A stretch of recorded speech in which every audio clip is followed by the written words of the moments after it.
Hey guys, Matt Goodwin here. Well, a petition is captivating British politics. More than 2 million people over the last 48 hours in late November 24 have signed this petition calling for a fresh general election. And what's this all about? What it's about is a Labour government led by Keir Starmer that is already alienating and angering much of the country. This petition won't actually result in a general election. It won't fundamentally change the political system, but it's important for a number of reasons. It's important, firstly, because it's a reminder of how this incumbent Labour government actually doesn't have much of a public mandate at all. Yes, Labour won a big majority, but actually it did so on a fairly small share of the national vote, and it's a government that's already been collapsing in the opinion polls. Keir Starmer's ratings are minus 38, meaning a lot more people dislike him than like him. That puts him in what I call Prince Andrew territory. His Labour government is already sliding in the opinion polls. It's not doing particularly well at local by-elections. And as we've seen on everything from the budget and those unpopular tax rises, particularly national insurance tax rises for employers, right through to illegal migration and the lack of any compelling, coherent Labour plan for smashing the gangs, for dealing with the small boats, not to mention Keir Starmer's dismal response to Southport, the rise of two-tier Britain under his administration, where, let's be honest, we have a Labour government that's more interested in appeasing and appealing to minorities than representing the forgotten majority, the Chagos Islands, giving away national territory.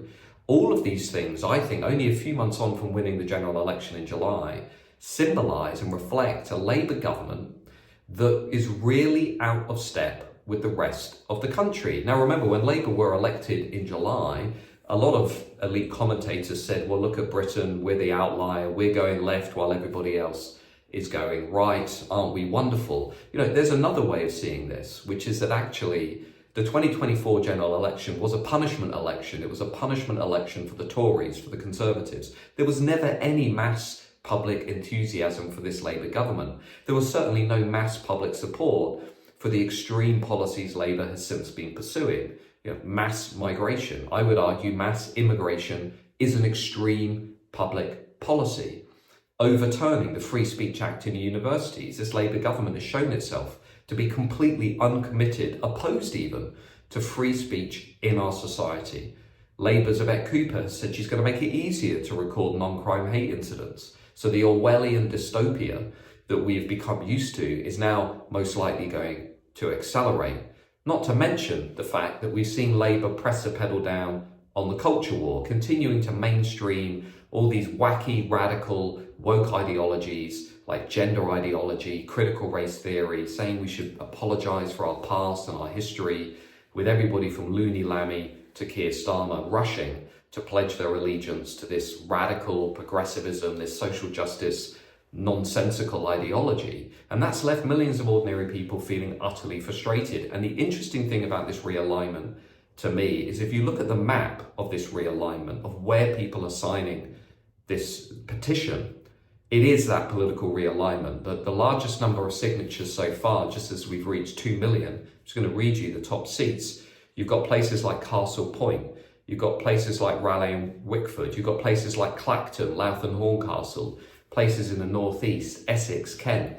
This is the Peasants' Army territory. This is the Brexit territory. This is all of those areas that over the last decade or so have been rebelling. They've been rebelling against London. They've been rebelling against this liberal ruling class that has been imposing these unpopular decisions on them from above. And we can see that reflected in the map of this petition. The seats which have the fewest number of signatures, check this out: Bristol Central, Cambridge, Oxford East, Manchester, Rusholme. Those are the epicenters of either the elite graduate class or the kind of diverse, highly diverse neighbourhoods like Manchester, Rusholme. So you've got, I think, the ongoing realignment of our country's politics reflected in this petition. You've got that geographical separation of Labour from the rest of the country. You've also got the areas that I think will be powering the Reform Party at the next election in 2029. That's why Nigel Farage, Rupert Lowe, and also commentators like myself have been spreading the petition, because I think this is also giving us an insight into the areas that are really going to be mobilising very strongly against the Labour government at that next general election. So make no mistake, yes, it's true, this is not going to end up in a general election. People are frustrated, they're fed up, but unfortunately this petition will not actually bring about an election. But what it will do is it will contribute to that drip, drip, drip of collapsing public support and trust in this incumbent Labour government, only a few months on from when this Labour government first came to power in July. And that is important, because that in turn will increase the people on the Labour benches saying, hang on a minute, I don't think Keir Starmer's got this one right. Maybe, are we going to survive 5 years? It will turn up the pressure on that internal factionalism within Labour. It will create an opening for anti-establishment parties like Reform, like Nigel Farage, who will be able to tap into this unhappiness in the country with the state of the nation. And I think also it's going to show again that only a few months in, we're dealing with one of the most unpopular incumbent governments in recent political history, perhaps the most unpopular really for any incumbent government, with the single exception of Liz Truss, who of course only lasted for about 43, 44 days.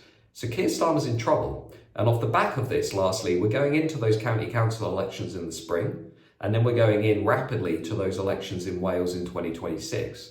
So you've got the sort of citizen initiatives like this petition, you've got these citizen initiatives being followed by those local elections, being followed by those Welsh Assembly elections, and who knows what parliamentary by-elections, defections and other surprises this parliament is going to throw us. So all in all, it's another bad day for Keir Starmer. It's a good day for ordinary citizens who are mobilising against this incumbent government.